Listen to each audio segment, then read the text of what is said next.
یہ جن کے بارے میں آپ یہ ساری محبتوں کا فرما رہے ہیں کہ یہ سب کچھ لکھا ہوا ہے، سب کچھ ہے، انہیں کے بارے میں قرآن کی آیات بھی کہیں؟ یہ سارے واقعات، خاص طور پہ نماز پڑھنا اور محبتوں کا اظہار، یہ سب چیزیں ہیں حضرت زہرا کی ناراضگی سے پہلے، اور وہ ہوا ہے نبی کی رحلت کے بعد۔ صحابہ کرام اور خلفائے راشدین پہ میں آیا ہوں۔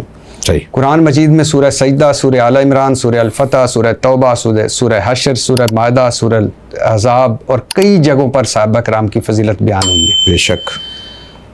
اب حضرت علی نے رضی اللہ تعالیٰ نے خطبے میں کہا، اس امت میں بہترین افراد ابو بکر اور عمر ہیں۔ یہ محمد الکینی اصول کافی کے ترجمے الشافی میں ہے، آپ کے اس میں ہے۔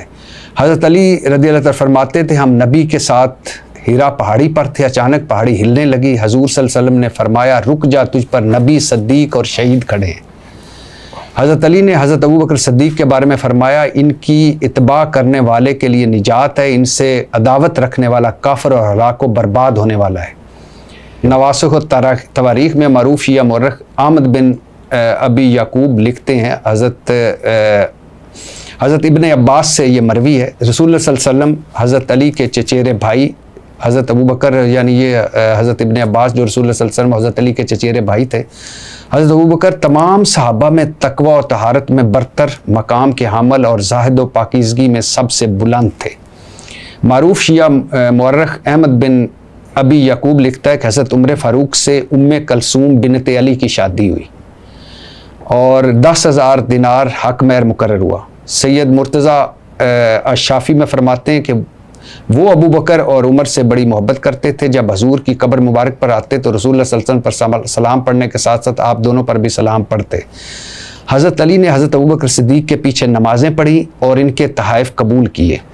حضرت علی کے بیٹے کا نام عمر، حضرت حسن کے بیٹے کا نام عمر، حضرت زین العابدین نے اپنے بیٹے کا نام حسن رکھا۔ ابو سفیان اور رسول اللہ صلی اللہ علیہ وسلم کے چچا حضرت عباس کی دوستی کے چرچے رہے۔ رسول اللہ صلی اللہ علیہ وسلم کی 4 بیٹیوں میں سے 3 کی شادیاں بنو امیہ میں ہوئیں۔ حضرت فاطمہ کے ساتھ رضی اللہ تعالیٰ عنہ کے ساتھ حضرت علی سے شادی رسول اللہ کے حکم پر گواہ بنے کون؟ حضرت ابو بکر صدیق۔ یہ ابو جعفر طوسی المالی طوسی جلد 1 میں۔ حضرت اسمہ بنت امیس حضرت علی کے سگے بھائی حضرت جعفر بن ابی طالب کی زوجہ تھیں، آپ کا انتقال ہوا تو حضرت ابو بکر صدیق سے شادی ہوئی۔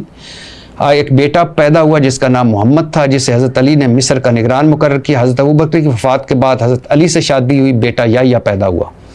اچھا، حضرت علی کے بیٹے کا نام ابو بکر، حضرت حسن کے بیٹے کا نام ابو بکر، حضرت امام حسین کے ساتھ شہید ہونے والوں میں علی اکبر، عبداللہ اور ابو بکر، زین العابدین کی کنیت ابو بکر، ابو موسیٰ کاظم کے بیٹے کا نام ابو بکر، اور 5ویں امام محمد باقر نے حضرت ابو بکر صدیق کی پوتی سے شادی کی۔ کلینی نے اپنی کتاب اصول میں یہ لکھا ہے۔ اس کے باوجود حضرت عمر، حضرت ابو بکر، حضرت عثمان، اللہ ان پہ راضی ہو ان سے اور راضی ہے اللہ ان سے، یہ جو تکفیر، یہ جو کہ ابھی بھی آپ سمجھتے ہیں کہ جس حضرت علی نے ان کے پیچھے نمازیں پڑھی، ان کو خلیفہ مانا، ان کے بچوں کے اپنے بچوں کے نام ان کے رکھے، رشتے کیے آپس میں، اس کے 3 جواب ہیں۔ سب سے پہلا تو یہ جتنی روایات ہیں تقیہ پہ عمل ہوں گی۔ دوسرا جواب، ابھی میرا اگلا موضوع تقیہ ہی ہے۔ دوسرا جواب اس کا یہ کہ یہ ساری جتنے بھی آپ نے چیزیں پڑھی ہیں یہ سب دروازہ جلنے گرنے بی بی کی ناراضگی سے پہلے کی روایات ہیں۔ یہ ساری روایات، سارے واقعات بی بی صحیح بخاری کے اندر ہے کہ ناراض رہیں حتیٰ توفیت، جب تک زندہ رہیں۔ اسی بخاری میں ہے کہ نبی نے فرمایا جس سے میری فاطمہ ناراض اس سے میں ناراض اس سے اللہ ناراض۔ اسی بخاری کے اندر ہے کہ بی بی جب تک زندہ رہیں سلام کا جواب نہیں دیتی تھی شیخین کو۔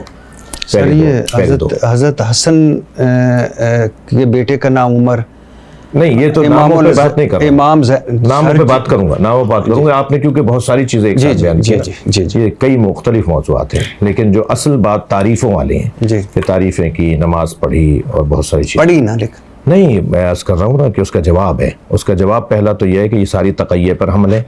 دوسرا جواب اس کا یہ ہے کہ یہ ساری روایات بی بی کے ناراض ہونے سے پہلے تقیہ کو اب ذرا واضح کر دی، کیونکہ اللہ میرا کہ کسی نقصان سے بچنے کے لیے اپنا عقیدہ چھپا کر کسی دوسرے عقیدے کا اظہار نہیں ہے، یہ نہیں ہے تقیہ، یہ نہیں ہے تقیہ، یا حق بات چھپانے اور جھوٹ بولنے کا نام یہ بھی تقیہ نہیں ہے، یا اصل بات چھپانے اور چھپا کر کچھ اور کرنے کا نام تقیہ نہیں، سامنے والے کی استعداد کے مطابق بات کرنے کو تقیہ کہا جاتا ہے۔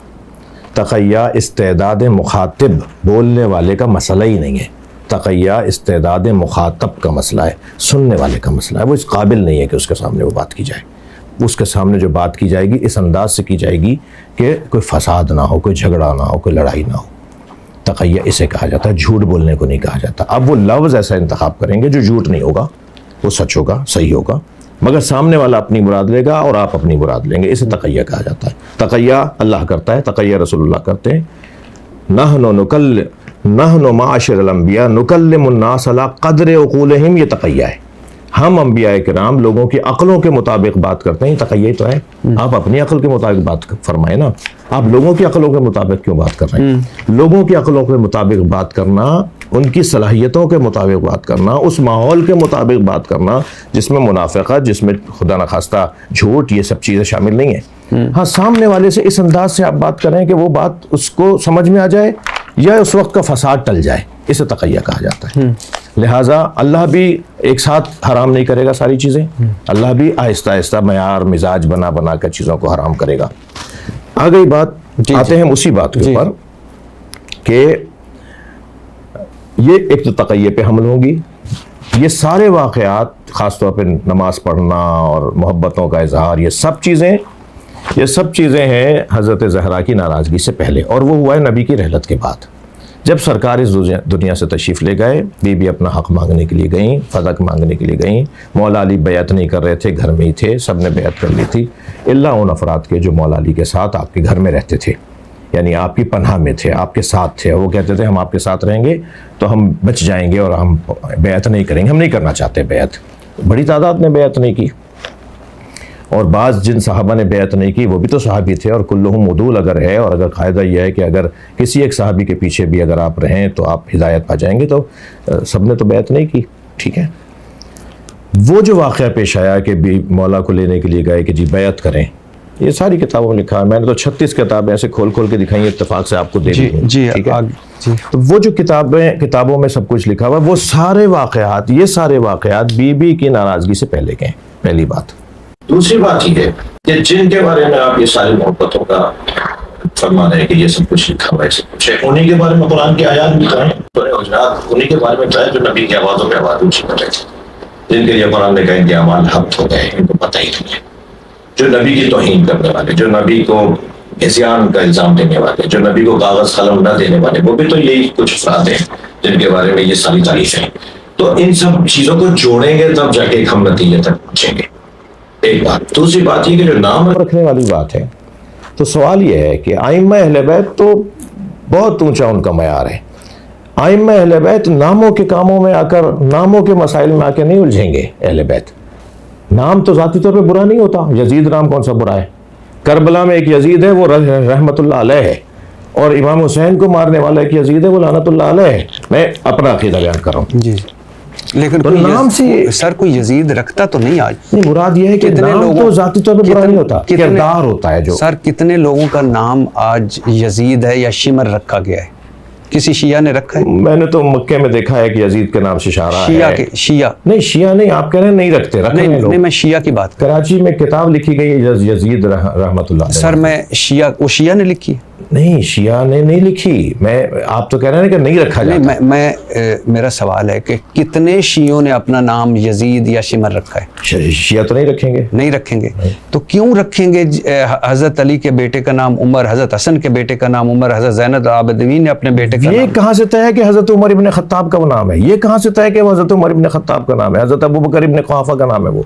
یہ کہاں سے طے کر رہے ہیں کہ وہ نام جو اہل بیت نے رکھے وہ ان کے نام تھے؟ یہ نام تو چلے آ رہے تھے نا، ان کے اجداد میں بھی نام تھے۔ یزید اور شمر ممنوع ہو گئے جب سے واقعہ کربلا ہوا۔ میں تو اپنے بیٹے کا نام یزید یا شمر نہیں رکھوں گا، ٹھیک ہے، میں شیعہ بھی نہیں ہوں، تو کیوں رکھے ان لوگوں نے اس لیے کہ ان کے نام اگر نہیں تھے نا، اتنی یہ بڑی ناراضگی تھی، اتنا نہیں، ان کے نام نہیں تھے نا، یہ نام تو یہ پہلے سے چلے آ رہے تھے، ان کے اپنے اجداد میں یہ نام تھے، اور پھر یہ نام کوئی پہلی دفعہ تو ان کا تھا نہیں کہ وہ نام رکھیں گے تو انہی کا نام رکھا جا رہا ہوگا، ایک بات۔ دوسری بات یہ کہ انہوں نے تو نام رکھے، محبت تو دو طرفہ ہونی چاہیے۔ آپ مجھے 6 مثالیں تو دیجئے، 4 مثالیں تو دیجئے جو علی، فاطمہ، حسن، حسین نام رکھے۔ 80 سال تک اہل بیت کے نام رکھنے پہ پابندی تھی، دو طرفہ محبت کیوں نہیں ہے؟